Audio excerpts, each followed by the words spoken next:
Tantor Audio, a division of Recorded Books, presents The Southern Education of a Jersey Girl, Adventures in Life and Love in the Heart of Dixie, by Jaime Primak Sullivan, narrated by Jaime Primak Sullivan. Yankees are pretty much like Southerners, except with worse manners, of course, and terrible accents. Margaret Mitchell, Gone with the Wind. Manners involve the appearance of things rather than the total reality. Miss Manners' Guide to Excruciatingly Correct Behavior. Everyone in the South has no time for reading because they are all too busy writing. William Faulkner. Introduction: Loving the Life That Is. I hear Thursday's going to be bad in New York, my assistant told me. I hope you can make your flight. What, it might snow? I said, rolling my eyes. I'm not afraid of a little snow. Living in Alabama, I encounter a lot of snow ignorance. People in the South think snow is some kind of natural disaster. The mere mention of the word and everybody panics. And should we actually see a flurry? Cars slide off the roads. School gets canceled. Don't waste your time at the Piggly Wiggly. You can all but forget about bread and milk. I'm from Jersey, so I think this is a little ridiculous. Snow is no big deal. When you grow up with it, you learn how to love it. But all that week, people kept mentioning it or pulling up the weather maps on their phones. Ugh, look at this weather moving in. There's no way you're going to get to New York on Thursday. Oh, come on, I said over and over. I've seen this a million times. It's nothing. A week out, they say 8 inches of snow, and then it's 5, and then it's 3 inches, and then you barely get a dusting. Besides, it's New York. I think they know how to handle a little cold weather. I concluded, implying to my overreactive Southern friends that they, by contrast, did not. But the day before I was scheduled to leave, I got an email that my flight was canceled. Come on, are you kidding me? I called Delta and I waited 47 minutes on hold. When I finally got a human being, I was Yankee insistent. I had no time for manners. My flight was canceled and I need to get to New York. I have 2 scheduled appearances. I do not have the option of a no-show.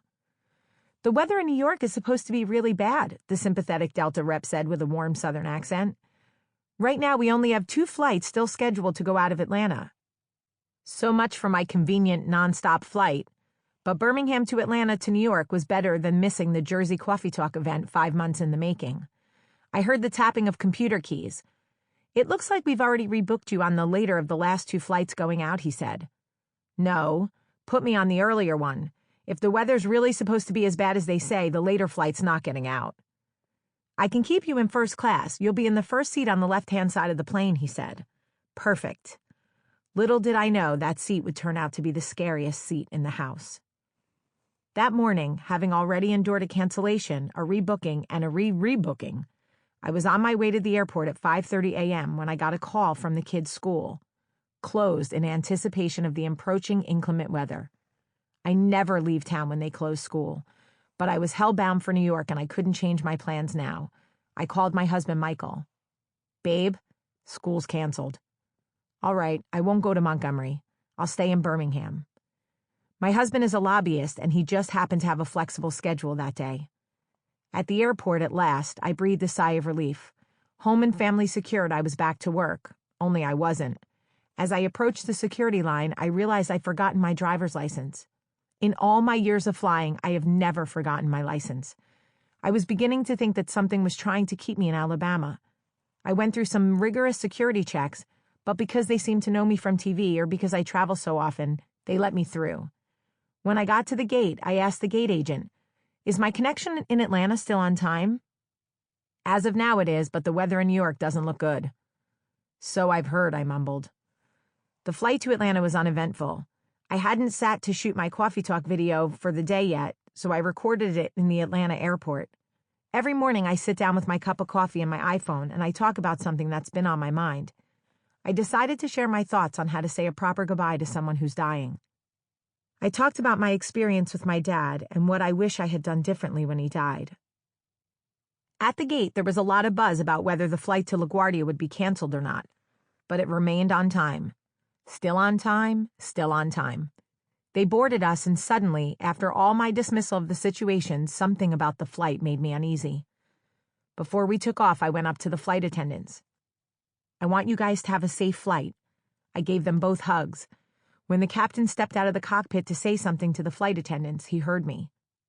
"We're going to be just fine," he said. "We're going to be great. Icy rain scares me, but snow? Snow doesn't scare me." "It scares me," I said. After all my efforts to get here, I was second-guessing my cavalier attitude. "Well, we're going to be fine," he said. "Don't worry." Everything seemed to be going smoothly as we approached LaGuardia, but the clouds were very thick. There was no visibility. I heard the flight attendants whispering about how the pilot had asked for a holding pattern, but hadn't been granted one. His voice filled the cabin. "Well, folks, we thought we would be put in a stay, but it looks like they're bringing us in, so flight attendants prepare the cabin for landing and expect it to be bumpy." As we came through the clouds, the distance to the runway was surprisingly short. We were almost on top of it, and it was covered in snow. There was nobody next to me, so I looked across the aisle at the man sitting there. "We're not going to make it," I whispered. Then we hit the runway, and the pilot engaged the brakes, and nothing happened. There was no slowing down, the brakes didn't take, the wheels couldn't find anything to grip. You know how when you land, there's that rush of engines and reverse thrust that pushes you forward in your seat? There was none of that. We were skidding and sliding, and in seconds, I could tell we were off the runway, the plane bumping and jolting and still careening through the snow with no sign of slowing down. We were on the ground, but what would stop us? Then I saw the water. It was coming right at us. Inside the plane, there was controlled panic. People wide-eyed, gripping their armrests, some of them stricken and silent with fear, some crying out. We careened toward the water, nothing between us and the bay but a flimsy-looking safety fence that I knew wouldn't stop us. I could see that it couldn't stop us. My brain was going as fast as the plane. Do planes sink or float? If we hit the water, will the windows break? Will we drown in the icy bay? How fast can rescue get to us? Will I ever see my kids again? Do I need to call Michael and tell him, what, this is the end? My life literally flashed before my eyes. I saw it all, how every decision I had ever made led me to that plane. Then the left side of the plane hit a fence and we lost our left wing. The power went out. We continued to slide. The plane slammed into a berm of earth built up between the runway and Flushing Bay. It was the most powerfully jarring and abrupt physical sensation I'd ever felt. The nose of the plane rode up the berm, smashed through the fence at the top, and came to a stop hanging over the water. I looked out my window. The water, not yet frozen, lapped the snowy shore beneath me. If I could have opened the window and jumped out, I would have landed in it. If it hadn't been for that raised berm, we would be in a very different situation. There was a moment of shocked silence, except for the woman behind me who was sobbing hysterically. I grabbed my phone and, without really thinking about it, just wanted to share my experience with the people I cared about. I tweeted, "We just crash-landed at LGA. I'm terrified. Please pray." I looked around me. Was it over? Was the plane about to explode? Were we safe or still in peril? The flight attendant got on a handheld bullhorn. "Is everyone okay? We have no power and the emergency slides didn't inflate, so we are all going to have to exit off the wing of the plane." The left wing was smashed. That left a damaged right wing, our only possible exit. The pilot stumbled out of the cockpit. We locked eyes and I could see he was terrified. I burst into tears. I couldn't hold it in anymore. I imagined him seeing that water coming at us 100 miles an hour. He must have been thinking, I have to save these people. He came over to me and put a hand on my shoulder. "You're okay," he said. "I'm going to get you off this plane." I was the last passenger off. As everyone filed toward the door and climbed out onto the wing, it was like a movie. There was fire, ice, snow falling, snow all over the ground, people crying. 28 people were injured in the crash. 5 were taken to the hospital. Everyone survived. Once we were all off the plane, they put us on a shuttle to take us back to the terminal. As the shuttle took off, my phone rang. It was CNN wanting to know what happened. "What? How did you know?" I mumbled. "I saw your tweet." I don't even remember how I answered. When I hung up, I sent another tweet. "We have all been evacuated. Everyone is safe. Thank you for your prayers. God is good." As we filed into the terminal, I looked around me. It was surreal. Life was going on all around us despite our trauma. There we were, 127 people in shock, walking through an airport filled with people drinking in bars, eating at restaurants, talking on their phones, hammering away at their laptops. People acting much like I had been acting just hours before. They had no idea what had just happened to us. I wanted to stop and scream, "Don't you realize that life can change in a minute?" Of course, I didn't do that, but I felt like my life had changed. For all these people on their way to somewhere else, it was still business as usual. We were taken to a Delta Sky Lounge for processing. They brought us water and snacks as the EMTs checked everybody out. We had to answer questions, deal with luggage, calm down. After 3 hours, those of us who didn't need medical care were deemed good to go. We were, at least physically, just fine. We were lucky. I was even luckier than some because my driver had arrived early and was patiently waiting to pick me up. Shortly after the plane careened off the runway, they closed the airport. No cars allowed in. Others had to spend the night, but I was able to go to my hotel. The roads were so bad on the way into the city that I could hardly sit still. I was jumpy, nervous, shell-shocked. I was not okay. The next morning, I appeared on NBC's The Today Show in the same clothes I had flown in because I still didn't have my luggage. People wanted to know what it was like, fascinated with that moment when you realize this might be the end. They wanted to know what I was thinking, sending a tweet right in the middle of all of it. My only answer was, and still is, that I wasn't thinking logically. It was an impulsive decision made out of fear. I wanted comfort from my community, connection to my friends. In that moment, I wasn't thinking of that blue check next to my name on Twitter and that every media outlet would pick it up.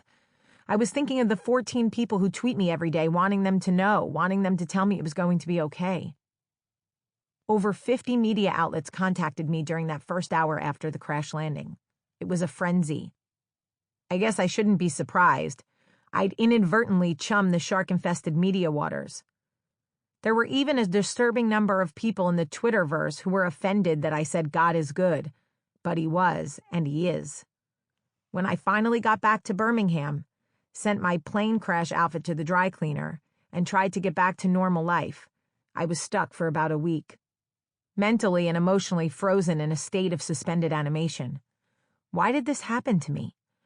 Faith is the most important thing in my life. I don't believe anything happens by accident. Such a near miss, there had to be a reason. In that moment, when all the events of my life flickered across my mind like scenes on film, I recognized that I had been living in the past. I was chasing a life that was, a life I used to have, and stubbornly refusing to sink in and love the life I have right now, the life that is. I had lived in Alabama for 8 years, and for 8 years my heels had been dug in deep. I'd spent most of my time looking back over my shoulder, longing for New Jersey and my life up north, quipping about Southern eccentricities and putting Jersey on a pedestal. Not that Jersey doesn't deserve it. I love Jersey, and I will always be a Jersey girl. But where had I been putting my energy and my focus?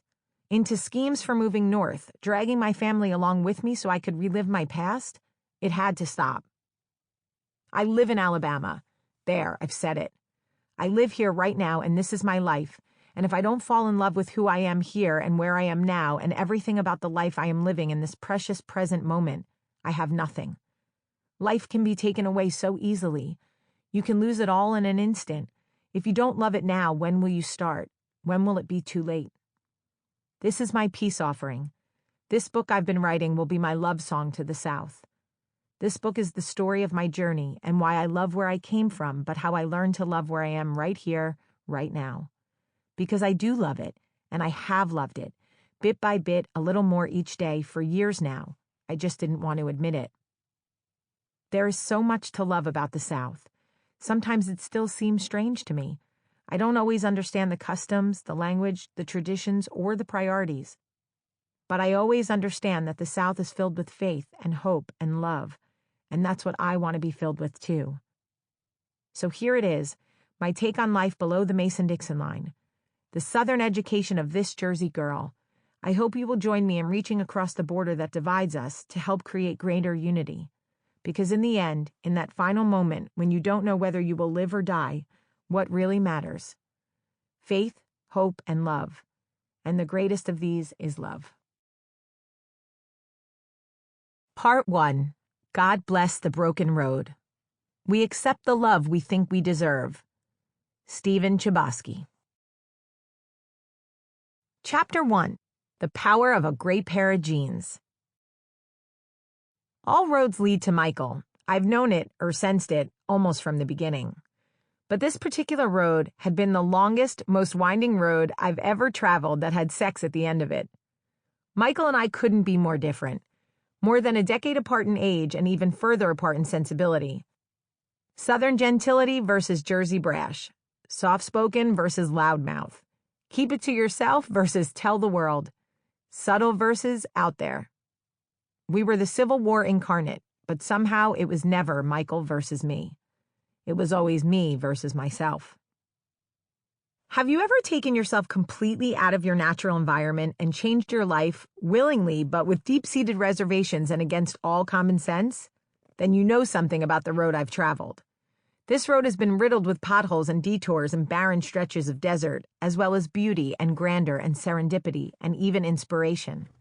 But to really understand the extremity of the journey, to get how completely Michael and everything he stands for transformed me from a lost soul into who I was meant to be all along, you must first understand who I was going into this journey.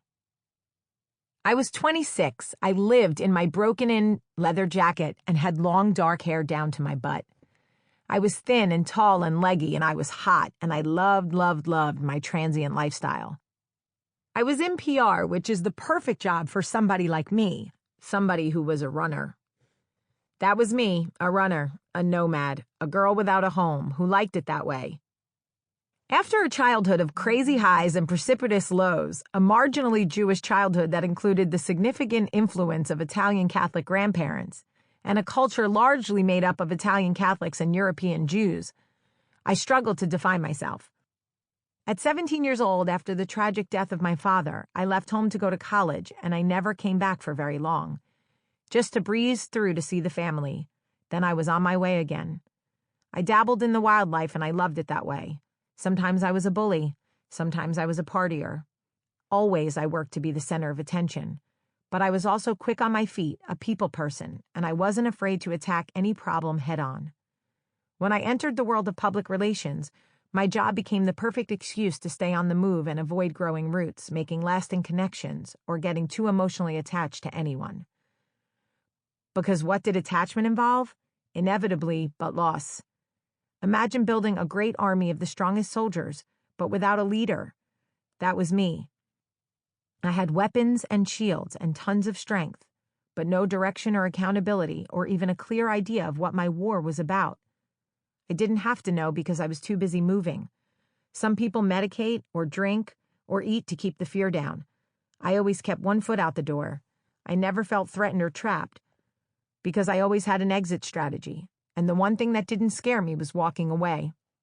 I was never afraid to walk right out of someone's life or walk right out of a job because I didn't care. For me, being a nomad was about survival. And if you had asked me how that was working out for me, I would have told you, loud and clear, and in the Jersey accent I was proud of, that I was just fine. Just fucking fine. Thanks for asking. So there I was with my PR clients around the country, giving them everything I had. And my personal life? I had friends, I dated men, and even a few women. But if things weren't going well in New York, then oh well, I suddenly had to fly off to L.A. When things got weird in L.A., no problem. I'd run home to Jersey for a while. When that got oppressive, I'd hop on a plane and check up on the southeastern market. And by the time I was back in New York, things would have settled down. Whatever had gone sour was water under the bridge, and I could start fresh. Find a new man, find a new group of friends, invent a new me. The day I met Michael for the first time, I was in Birmingham, Alabama to meet with the publisher of a local magazine. Considering all the exciting places I'd spent my time, Birmingham wasn't my favorite spot in the world. However, it was where the magazine was based, and the publishers liked to touch base with me in person every so often. I was used to the big city, so Birmingham bored me, and I never made an effort to get to know much about it. Why should I? It was just so Southern. And I was a Yankee through and through. I was a Jersey girl, and I liked Bon Jovi and Bruce Springsteen and fist pumping and disco fries. I was a club dancer and a fast talker, and I made a mean lasagna. But work was work, so down south I went. It was an excuse to keep moving. I knew perfectly well that I was too cool for Alabama, and I exuded that in my attitude. No wonder nobody talked to me. I didn't try to make friends, be on my client list. I made sure I didn't blend. God forbid I would be mistaken for a local. But once in a while, after a long meeting, a girl just needs a drink, even at the risk of interacting with the natives. A colleague recommended a local cafe called Bottega, so I sidled in that evening full of Jersey attitude in my black leather jacket and my tight jeans and my red lipstick, flipping my long straight hair and conveying confidence. I slid onto a bar stool and surveyed the drink menu. $12 for a cocktail? Who did these people think they were? New Yorkers? Although my life had its glamorous elements, a high salary wasn't one of them, and $12 was out of my budget. I scanned the room. The cafe was full of well-dressed, polite-seeming Southerners. I knew from watching movies about the South that a real Southern gentleman wouldn't let me pay for my own drink. So I slid off my stool, jutted out a hip, looked around the room, shifted just so in my jeans, and flipped my long hair. Sure enough, a few minutes later, the bartender placed a Manhattan in front of me. Not my drink of choice, but no matter, it was free. I looked around. A handsome Southern gentleman raised his glass and smiled at me. He was cute, in an older guy sort of way, and by older I mean he might have been 40. I raised my glass back to him, stood up with my drink, and grabbed my purse intending to thank him. As I was approaching him, I stumbled, putting a crimp in my attitude. I looked up and caught his eye. To me, he looked like a mix of Big from Sex and the City and Matthew McConaughey. Older, but hot. Definitely hot. "Hi," I said. "Thanks for the drink." "My pleasure," he said. "Have a seat." His voice was soft and strong like orange blossom honey. God, where did I come up with such a metaphor? And yet there it was, like honey. He was tan and compact, trim but strong-looking, with sandy hair and the most amazingly piercing light blue eyes. I couldn't stop looking at those eyes. They contradicted his gentle manner, his laid-back posture, and his mild smile. He's complicated, I thought. His eyes gave him away. "So, my name's Jamie." "You're not from here," he said. It wasn't a question. "What gave me away?" I said, laughing. "I guessed New York," he said, gesturing at the Manhattan. "But now that I hear you speak, I'd say New Jersey."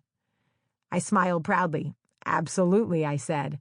"But I have an apartment in New York, so you were half right." I waited. Wasn't he going to tell me his name? He took a deep pull of his scotch.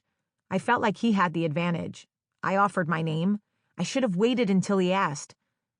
It was a misstep that made me feel vulnerable. I didn't want to give in by asking his name. I had to act like I didn't care to know. "What do you do?" "Wait, let me guess. You're a businessman. An ethical businessman who honors the power of the handshake and opens doors for ladies and goes to church every Sunday and doesn't believe Alabama should be sullied by newfangled debauchery like casinos or the lottery or medical marijuana, but you've got a case of scotch in your basement and a gun rack in your truck." He smiled. "You're half right," he said. "Maddening." "Which half?" I said, trying to fish without making it too obvious. "I'm a state lobbyist for the alcohol and gaming industries." "Oh." I was speechless. It wasn't what I expected, and I have to admit, his answer was a little exciting. Was he smirking at me? I blushed and flipped my hair for courage. "So you represent vice in the South?" "Basically," he said, taking another pull of his scotch. Oh, he was smooth, and he had me off balance, which was both thrilling and aggravating. Not that it mattered. I had a boyfriend. A problematic boyfriend. A heartbreaking, soul-crushing boyfriend, but a boyfriend nevertheless. I finished my drink and stood up, extending my hand. "Look, I have to go, but it was really nice to meet you." "Michael," he said, taking my hand. His hands were warm and strong and clean. He squeezed. My heart skipped a beat. "May I call you?" I smiled and felt a pang of regret. "I'm with someone," I said. "Well then," he said, his eyes meeting mine. "Goodbye, Jersey Jamie." I turned, conscious that he was watching me walk away. I didn't flip my hair again. I mean, enough is enough already. But I stood straighter, taller. I knew he was interested, and that gave me confidence. For once, I decided that I didn't need to overdo it. I felt a little glow. In some way, I had met my match. In the sea of Southern men I encountered every time I was in town, Southern men who I found to be extraordinarily plain, here was somebody with flavor. When somebody can make you feel something in 20 minutes, you don't forget that. and then I went back to New York. I thought about him over the next few months. He wasn't my type at all. My type is the bad boy, the troublemaker, the rebel, the scrapper. The guy who needs to be fixed or who tries to fix me. My type is the guy with attitude, and by attitude I mean Jersey attitude, not the proper genteel, reserved attitude of a Southern gentleman. And yet that was Michael, and it made an impression. I continued my nomadic ways, from Jersey to New York to the South to L.A. and back to New York, a perpetual carousel ride around the country. I was back in Birmingham often enough over the following year to finally make a few friends, in spite of myself. I told myself I needed people to hang out with while I was in town, and there were, admittedly, some girls who knew how to have fun. The first was my hairstylist. Her name was Jenny, and she was my age, and she liked to party. One night, she invited me to go out with her and some friends, and I accepted. That was when I met Leanne. As soon as I saw Leanne, I felt like I was looking in a mirror. She was a single mom, but could easily have passed for a single non-mom, and we were fascinated with each other from the beginning because we looked so much alike. We both had the same tall, narrow hip build and the same long, dark hair, and when we met, it was as if we'd known each other for years. Leanne came from Mississippi. Although she was a Southerner, she was also an outsider, so I forgave her. She was from a completely different kind of Southern environment. The shit-kicking, gun-toting, cowboy boot-wearing Deep South. That made more sense to me than subdued and etiquette-conscious Birmingham. Leanne didn't seem like a Southern belle to me. She had certain Southern characteristics. She was warm and polite. But I also loved that she never made me feel awkward or wrong, like I didn't belong, and that brought my guard down. I love other women easily, and I loved her immediately. Basically, Leanne was the kind of friend with whom I could exchange I love yous by our third meeting, and no matter how bad the storm raged in either of our lives, Leanne was the one who could always laugh about it. She was also funky and eclectic. She wore hippie clothes without being a hippie and changed up her accessories in the coolest ways. Like most commitments, a commitment to creative accessorizing is one I have never been able to make, but I always admire in others. She was the first one who defended the South to me, rather than not caring or even asking how I felt about it. She told me that there was much more to the South than my preconceptions, and also much more than I could ever know from Birmingham alone. Birmingham is just a small piece of the South, she would say. The South is full of surprises. And so was she, from her cowboy hat to her shit-kicking boots to her perfect boobs. One day she invited me over to her home for coffee. As she talked, I couldn't help staring. She was wearing a white button-down blouse, and I had to ask, "Are your boobs fake?" "Yes," she said without hesitation or shame.